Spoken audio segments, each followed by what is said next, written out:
Üçüncü dünya düşkün öyle olup ketken istesem közüme jaş kelet. Oşonda men bir saat boldu, 2 saat boldu esimde jok.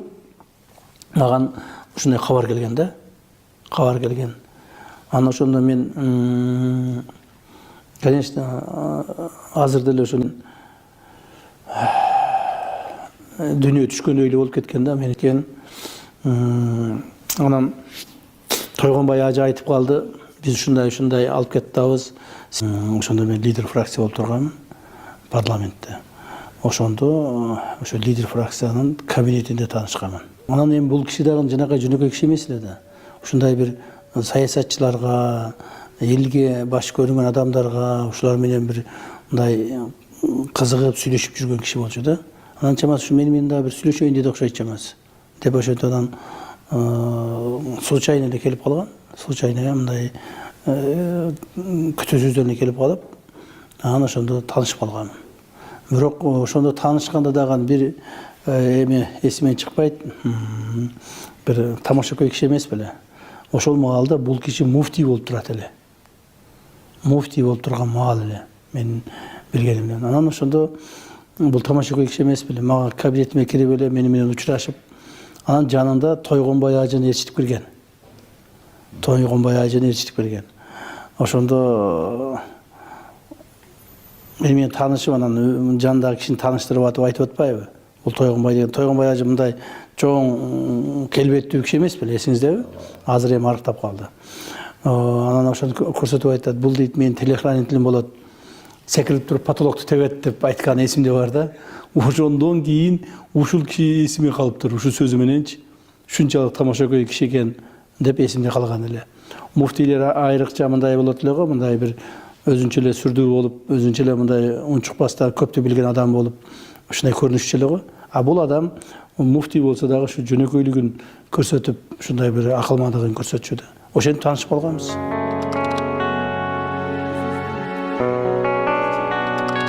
Чубак ажы менен мен ошол таанышкандан кийин мындай сырдаш болуп кеттим.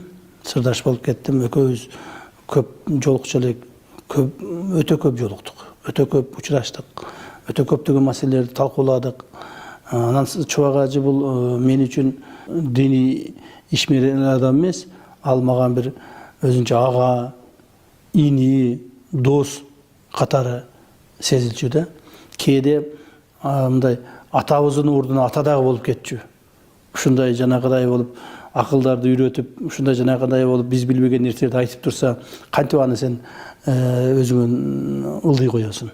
Сен билбеген нерсени айтып турса, сен билбеген нерсени билдирип турса, ушундай өзүбүздүн ал киши менен болгон карым-катышыбыз көп болду.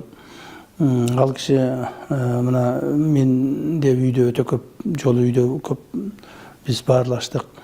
Кээде ошо олтуруп алып, сыртта жамбаштап жатып алып, чөптүн үстүндө түн бир окумуна чейин ар түрдүү маселелерди талкуулайт элек. Бул киши негизинен ошо мени менен сүйлөшкөндө мен байкаганым негизинен майда чүйдө мына тиричилик, үй жумуштар, анан кийин мындай майда чүйдө нерсе менен алектенбейчү. Бул негизинен жөнөкөй эле аалым эмес, бул философ болгон да. Бул кишинин билим таануусу, коом таануусу өтө мындай не деп коет, мындай обширный болгон. Так. Ошондуктан бул ошол жака көп мындай ой жүгүртчү да. Ошолор боюнча, мамлекеттүүлүк боюнча, коомубуздун негизги маселелери боюнча, коомубуздун арасындагы адамдардын арасындагы багыттын өзгөрүшү, кайсыл жака өзгөрүп атат, кандай болуп өзгөрүп атат, ошол эле нерсени, биздин эле коомубуздагы нерсени дүйнөлүк өзгөрүүлөргө салыштырып айта алчу да. Ушундай бир негизги чоң мындай багыттуу философиялык маселелерди биз көп талкуулачубуз. Анан кээ бир маселелерден ушу бир суроолорго жооп алайын деп ушуну монтип өзгөртүп койсо болобу десек дагы эч качан мындай өзүнүн оюн анан ушул Курандагы, китептеги, анан кийин ушул диний көз караштагы оюн эч качан өзгөртчү эмес да. Өзгөртчү эмес. Мен bir misalды bilemin. Bul kişiden oşonda mına сурап kaldım. Ошол бизнес кылабыз, башка кылабыз, банктерден акча алабыз, биз ушу процент алабыз, ушуну кантип ушундай мыйзамдаштырсак болот. Мусулмандарга карата мыйзамдаштырсак болот. Ушуну эптеп уруксат бер деп койсо болобу десек, жок деп турганда жок депчи. Жок. Эч качан процентке акча алып, же бирөөгө процентке акча берип, байып, ошонун үзүрүн көрөм деп ойлобо. Ушудан токтотуш керек деп мен бир 2-3 жолу ушундай аракет кылдым да, бир жакшыраак бир ооба болот, же болбосо мынтип өзгөртүп койсо болот, же мындай кылып койсо болот деген жооп аламбы деп аракет кылдым да, бирок жооп ала албадым. Ар дайым ушинтип айтчу. Ошонун таасиринен ушул Чубак ажынын айтканын, ушул процентке акча алуу маселесин токтотуш керек деген ушундай мен башыма, психологияма ушундай чоң таасир берген экен. Ошонун негизинен мен бүт мал мүлкүмдү сатып туруп банктагы нерселерди жаап салгам да. Ушул мага чоң таасир берген. Мына.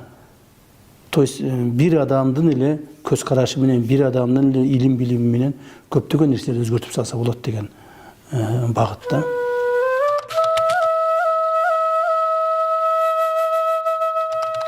Бул күн эч качан менин эсимден чыгып кетпейт. Себеби ошол күнү мен өзүм дагы ооруп, больницадан чыгып келген күнүм болчу. Больницадан чыгып келип, үйдө жалгыз үйдө жаткан болчумун да. Себеби дегенде үйдөгүлөрүмдүн баардыгы больницада, үйдө эч ким жок болчу. Мен эсимде бар, ушу түнкү саат бир 11-лерде болсо керек. 11-лерде экен, үйгө түз эле Асан ажы менен Тойгонбай ажы кирип келди. Анан кирип келип эле айтып калышты, ушундай ажыкебиз ооруп атат, больницага алып бардык азыр, бирок больницада ошол баягы дем ала турган жок болуп атат. Ошондой барбы деп сизден сурап келдик деди да. Анан мен ошону өзүм, мага балам алып келип берген эле, мен өзүм ошону дем алып жатканмын да. Анан ошону өзүм менен алып туруп, жүктөп коробкага салып, анан Тойгон ажы менен Асан ажынын колуна бергем да. Ошондо ошолор айткан, жок, өзүңүздүкү болсо албайбыз, сизге дагы керек. Жок, биз башка жактан издейбиз дегенде мен ошондо айттым, жок. Башка жактан издебегиле, убакытты кетирбегиле, тез аранын ичинде ушуну жеткизгиле. Салып бердим эле. Салып берип, анан өзүм дагы чыгайын десем, мени машинасынан чыгайын десем, ошондо мына Тойгон ажы мына азыркы чекти көзү түрүү билет. Тойгон ажы мени түртүп чыгарбай койгон машинагачы. Жок, сиз барбаңыз. Сиз өзүңүз ооруп атыпсыз. Сиз үйдө болуңуз, итакта мына сиздин аппаратыңызды биз алып кетип атабыз. Барбаңыз деп машинеден түртүп мени чыгарбай койгон эле да. Анан экөө кеткен. Экөө кеткенден кийин эле сиздин аппаратыңыз больницада калды, эмне кылайын деп. Мен айттым, эч нерсе кылба сен. Аппаратка кыжырат болбочу. Аппаратка кыжырат болбо.